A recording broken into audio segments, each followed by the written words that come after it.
Traders, FX Pip Collector here. Today is Thursday, September 19th, and this is my recap of the top viewed videos of the day, and the US dollar came in number one today, so we're going to do a quick recap on the 1 hour time frame. If you didn't see my full countdown analysis on the euro dollar for this morning, make sure you check out the video linked at the end of this video over here. So we're actually kind of stuck right in between the swing high and the swing low that was created at FOMC on Wednesday. So it definitely does make it a little bit more difficult to identify direction when you're stuck in between two swings like that from a big news event. For me, every single higher time frame, the daily, weekly, monthly, and 4 hour time frame are definitely still in an uptrend. I'm still very bullish on the higher time frame, so that automatically makes me bullish on these shorter time frames.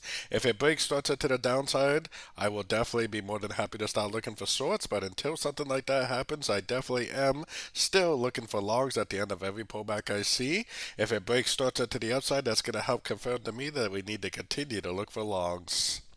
So tomorrow's Friday, and we got a few things to keep an eye out for. We got JPY we got JPY interest rate coming out this evening. They are not planning on changing interest rate, so that should be a pretty good one. We also have pound retail sales, we got Canadian retail sales, and we got somebody speaking from Canada, somebody speaking from Europe, President Lagarde, and we also got somebody speaking from the FOMC tomorrow. So definitely a few things to look out for. Hopefully we can end our week on a high note. So don't forget to join my free Discord channel, and as always, thank you and happy trading.